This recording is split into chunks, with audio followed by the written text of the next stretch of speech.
फिल्मसाज सैयद नूर ने कहा है कि उन्हें यकीन है कि अदाकार सऊद ने उन पर और शान पर मुस्बत तनकीद की है।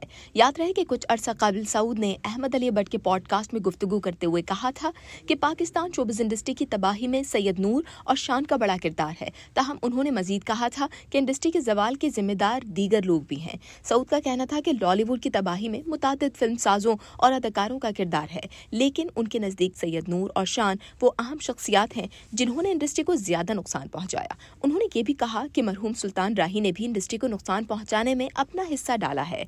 अब सैयद नूर ने सऊद की तनकीद का जवाब देते हुए कहा कि उन्हें लगता है कि सऊद की बात में मुस्बत पहलू था। सैयद नूर ने 24+ पॉडकास्ट में शिरकत के दौरान इस हवाले से कहा कि अहमद अली बट का उनके साथ कोई जाती मसला मालूम होता है, क्योंकि वो हर मेहमान से ऐसे सवाल करते हैं जिनसे उनके खिलाफ बात निकल आती है। सैयद नूर का मजीद कहना था कि अगर अहमद अली बट उन्हें भी पॉडकास्ट में मदऊ करें और उनसे बराह रास्त सवाल करें तो ज्यादा बेहतर होगा। शायद बट साहब को फिल्मसाज से कोई जाती मसला है। जहां तक सऊद की बात का ताल्लुक है, सैयद नूर का कहना था कि उन्होंने इसे मुस्बत अंदाज में लिया है। उन्होंने ख्याल जाहिर किया कि सऊद ने शायद इसलिए उनका और शान का नाम लिया क्योंकि उस वक्त इंडस्ट्री में सबसे ज्यादा वही सरगर्म थे। सैयद नूर ने कहा कि सऊद का मतलब शायद ये था कि अगर वो और शान मुसलसल काम करते रहते तो इंडस्ट्री को नुकसान ना पहुंचता, और वो इस तनकीद को मुस्बत तौर पर लेते हैं।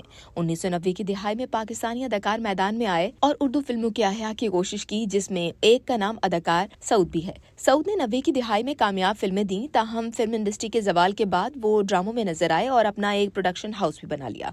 उन्होंने अहमद अली बट के साथ एक पॉडकास्ट में शिरकत की, जिसमें उन्होंने फिल्म इंडस्ट्री की तबाही का जिम्मेदार अदाकार शान और डायरेक्टर सैयद नूर को ठहराया।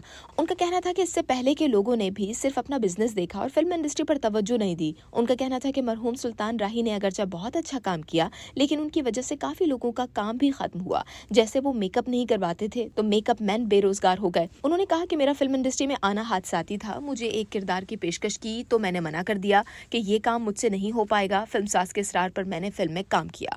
उनका कहना था कि उनका खानदान बहुत मजहबी है। मेरे वालिद ने 1947 में क़याम पाकिस्तान के वक्त रेडियो पर कुरान पाक की तिलावत की। उनके खानदान के बेशतर अफराद कुरान के मशहूर कारी हैं। उन्होंने कहा कि फिल्मों में काम करने से मुतालिक उन्होंने अपने खानदान को नहीं बताया था। उनका कहना था कि जब मैं फिल्म इंडस्ट्री में आया, पाकिस्तान में फिल्में कम से कम बन रही थी, मेरी फिल्में हिट भी हो रही थी। उन्होंने इस बात की वजाहत की कि लॉलीवुड की तबाही का जिम्मेदार सिर्फ शान नहीं बल्कि हम सब हैं। शान का मसला यह है कि दूसरों में कीड़े निकालने से पहले अपना कीड़ा खत्म करे, यानी दूसरों में नुक्स ना निकाले। उनका कहना था कि मैंने तशद्दुद पर मबनी फिल्मों में काम करने से इनकार कर दिया था। हालांकि तशद्दुद पंजाब का कल्चर नहीं है, इसलिए मुझे फिल्मों में काम देना बंद कर दिया गया और फिर मैं कराची चला गया। अज़वाजी जिंदगी से मुतालिक उन्होंने बताया कि जवेरिया के साथ उनकी अरेंज मैरिज थी। जवेरिया के कहने पर ही प्रोडक्शन हाउस खोला। कराची और लाहौर के काम के माहौल से मुतालिक उनका कहना था कि कराची में ड्रामा प्रोडक्शन में 90% फनकार लाहौर से आए हैं और कराची के मिजाज से मुताबिकत लेकर काम कर रहे हैं।